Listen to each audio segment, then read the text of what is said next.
Ford just admitted on the record that its AI-first engineering plan produced worse cars, caused more recalls, and a knowledge gap that nobody saw coming until, of course, the warranty bills showed up. And Ford is not even close to alone in this story. And there's actually a name for what's happening right now. It's called the AI Boomerang, and it might signal a major shift in the AI job replacement nightmare. By the end of this video, we will answer what I think is the big question, which is, what does this major shift mean for AI and the job market? Let's get into it. And so some quick scene setting here, because this didn't just come out of nowhere. Ford has had, let's say, a rough few years on quality. It currently leads the industry in recalls. High-profile launches like the Explorer and the Aviator ran into execution problems that made headlines for all the wrong reasons. And then you add pandemic era, supply chain chaos on top of that, and you've just got a company under real pressure to move faster and spend less, which is obviously a recipe for disaster in these trying times. Ford did what a lot of companies have done over the last 2 years. It leaned hard into AI automated design review, automated manufacturing decisions, and the pitch, as always, was speed. You get products out the door faster, catch the problems earlier, need fewer people to do it, all that bullet point checklist bullcrap that they like to put in front of people when it comes to firing for AI. And it's not even an entirely unreasonable bet on paper. AI can be good at certain kinds of pattern matching and repetitive validation. The problem is what Ford's own VP of Vehicle Hardware Engineering said out loud this year, and I want you to pay attention to this quote because it is rare that a company admits this cleanly. However, Xbox has been doing it, so maybe it's going to become less rare, but here's the quote. Mistakenly, we thought that by just introducing artificial intelligence and adjusting the design requirements that we had, that would produce a high quality product. That is Charles Poon on the record to reporters, not a leaked memo, but the company actually saying this out loud in a briefing. And here's the part that I think should worry every company currently running the same playbook. This wasn't a software bug or any bad vendor. The AI systems weren't sabotaged or hacked or anything dramatic. They just didn't know what the experienced engineers knew. Surprise, surprise. As those veteran engineers left through the layoffs, through attrition, through whatever exit path there was in front of them, their knowledge left with them. A huge amount of that knowledge was never written down anywhere because it lived in their heads through decades of experience and decades of, oh, this supplier tolerances drift in humid weather, or this part fails in a very specific way we caught 3 product cycles ago. None of that made it into the training data because none of it existed as data in the first place. It existed as experience. So the AI wasn't technically missing information because someone forgot to feed it a spreadsheet. It was missing information that was never captured anywhere a machine could read it. That's a different gap that you can't just patch with a better model. And here's what I think makes this a really unique story, because it's not just a car story. This is the exact same mistake being made over and over and over again across every industry doing AI layoffs right now. Somebody in leadership assumes institutional knowledge is in the system somewhere when it is actually in the people the whole time. You don't find that out until the thing breaks in the real world in front of customers and your name is slapped on it. Ford found out through recalls, through declining JD Power quality rankings, through warranty claims, the expensive way, in other words, the really expensive, like damaging type of way. And Ford has had its fair share over the last decades of just being not so great. But what did Ford actually do about it? Well, they didn't do damage control or make a fancy statement. They brought back and promoted more than 350 experienced engineers. And their job isn't to just sit in the corner and be the backup plan in case the robot messes up. They're rebuilding the foundation the AI systems are supposed to stand on. Poon put it directly, saying this is where the most experienced engineers have had experience solving and identifying those problems before they creep into the system. Ford COO Kumar Golhotra, pardon on the pronunciation there, said something I actually think is the most honest sentence to come out of any company doing this type of reversal, saying we're moving from that find and fix mentality to preventing issues before they occur. We're focused on enablers and easy indicators versus outputs.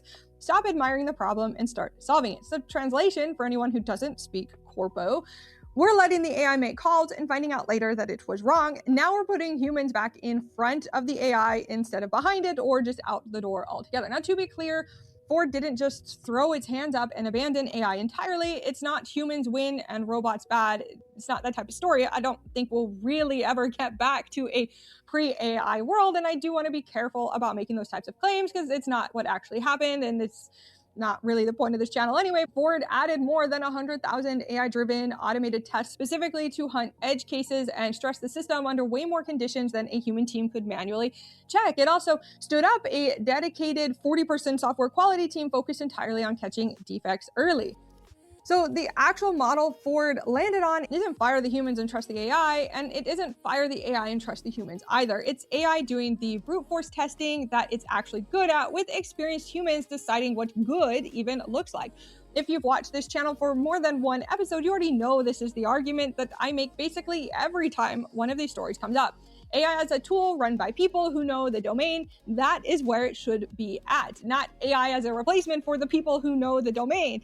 So the results, for what it's worth, I do think are showing up. Ford returns to the top of J.D. Power's initial quality rankings among mainstream brands this year. But this is where it actually stops being a Ford story and starts being a pattern. If Ford were the only company doing this, it'd just be a weird one-off, but it's not. Commonwealth Bank of Australia laid off more than 40 customer service staff last year and replaced them with an AI voice bot. The bot couldn't do the job. Surprise, surprise. Call volumes went up instead of down, and CBA reversed the cuts. CBA's own statement admitted it did not adequately consider all relevant business considerations when it made the redundancy. That is about as close as a corporation gets to saying, we screwed up without a lawyer in the room. IBM, we've talked about them as well, cut thousands of jobs, pushing deeper into AI and automation, and then it said it would triple entry-level hiring for roles covering, and I'm using their words here, all these jobs we're being told AI can do.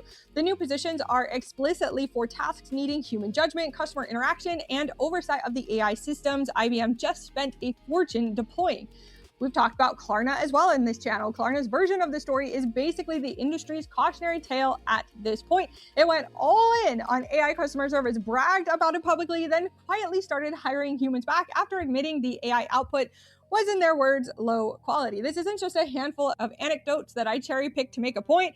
Robert Half surveyed U.S. hiring managers and found that 32% say their company eliminated a role primarily because of AI-driven productivity gains, then rehired for that same or similar role later.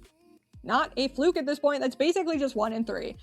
Orgvue's research found 39% of business leaders made people redundant specifically because of AI deployment, and of that group, 55% later admitted the decision was wrong. Forrester's research predicted roughly half of all AI-attributed layoffs would eventually get quietly reversed. Gartner went even further, projecting that half of all companies that cut customer service or operational jobs for AI will be forced to restaff those same roles under different titles within a year. So you have different titles, but not, we made a mistake, here's your old job back. Just a relabeled version of the same job, so the org chart doesn't have to officially admit anything, but we know what's going on. There's a wider number that explains why this is all happening anyway. Basically, 56% of surveyed CEOs said introducing AI has not produced any cost or revenue benefit for their company. More than half of that, okay? That's not a rounding error. That's most of the CEOs who tried this telling researchers anonymously that it just didn't work. Now, I want to be precise about something because I do think it matters for how you read all of this. AI-related layoffs have not stopped. They're not even necessarily slowing down. Oracle just cut 21,000 jobs and openly said AI played a role in that decision. Whether or not they're lying, we'll never really know. But over 122,000 tech workers have been laid off across more than 200 companies this year alone. The boomerang isn't replacing the layoffs. It's happening on top of them at the same time, sometimes at the same company. But here's what nobody puts in those press releases. Rehiring is not the same as unfiring. When Ford brought those engineers back, it wasn't restoring the status quo. Ford lost 3 years of quality ground, 3 years of recall costs, 3 years of J.D. Power rankings it now has to climb back out of. The engineers who came back are being asked to do more than their old job. They're rebuilding the data foundation the AI depends on top of doing the actual engineering, not a neutral do-over. A company paying twice, once for the layoffs and once for the fix, and the employees suffering in the long term.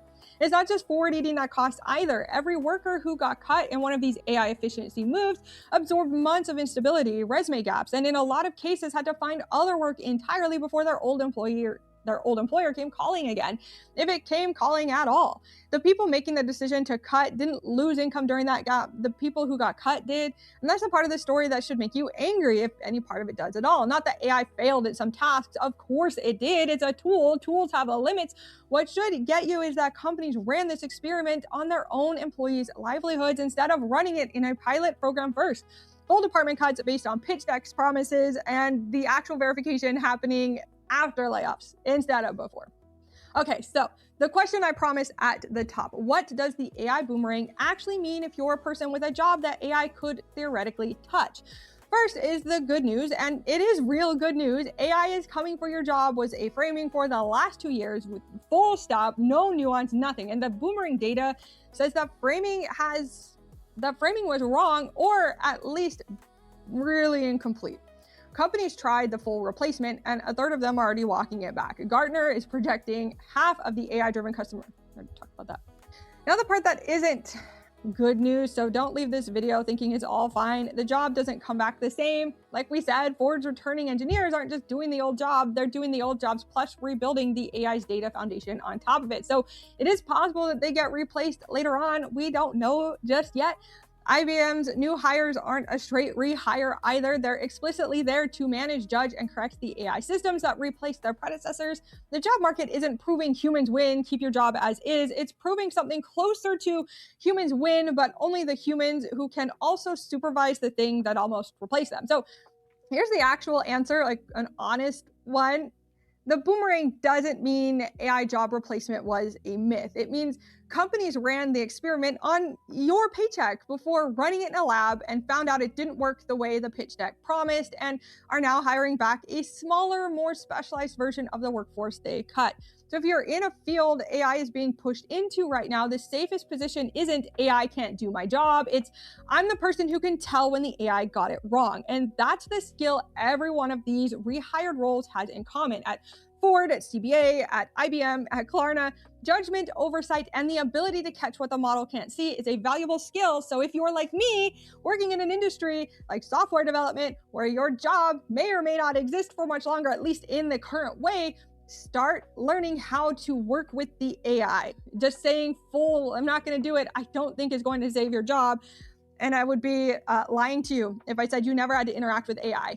AI isn't the demon here. The demon, the bad guy, are the corporations that are making these decisions and pushing things before it's fully tested and doing these mass layoffs. But there is a shift, not fewer jobs disappearing, but different jobs coming back. But what's my actual opinion here? I do use AI, okay? Like I do AI at my job right now. We use Claude Code. Love it or hate it, we have Claude.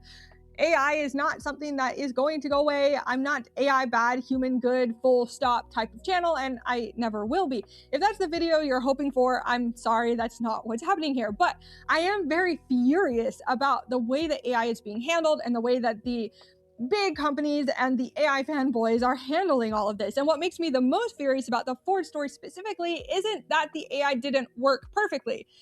Obviously, nothing works perfectly at day one. What makes me so furious is the order of operations. You cut people first and discover the gap. Second, fix it.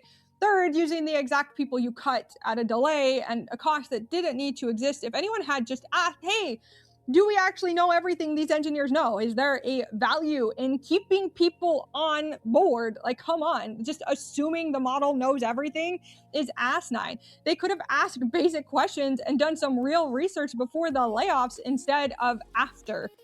And I think that question takes an afternoon, if not longer, to ask. Ford apparently took 3 years and an industry worst recall record to answer it the hard way.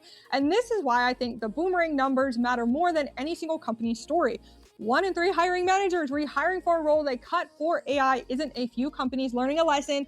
That's an entire corporate culture that decided AI can do it, was a good strategy, and instead of a hypothesis to be tested thoroughly. And maybe you could train people in the meantime to fill that gap, to be the people that can understand AI. But since the companies aren't going to do it, I recommend that you do it. Now, the technology, again, isn't the villain here. The refusal to test the hypothesis before betting people's jobs on it, I think that's the real villain. The real villain are these corporations that don't give a crap about you. They never did. They never will. take care of yourself, build your skills, make yourself unfireable in whatever way you can possible. Now, if this one made you want to throw something at the monitor, good, that's the reaction. Hit like if that worked for you. And if you think I got something wrong or missed an angle, let me know in the comments. If you're new here at the Olive Badger channel, we cover tech and occasionally why a corporation just said something unhinged in an earnings call. And yes, some gaming news when it is relevant. Subscribe if that's your thing. If you work in AI PR and you're currently drafting a statement about how your layoffs were strategic workforce optimization, I will find your Ford-shaped mistake eventually. If you don't subscribe, I might be forced to banish you to the Shadow Realm. No. Much better. It has a waiting list. Your name's already on it, but it will take forever to be seated. Anyway, that's all I've got for you today. Thank you so much for watching this video. I hope you have a fantastic rest of your day, and peace out. Bye.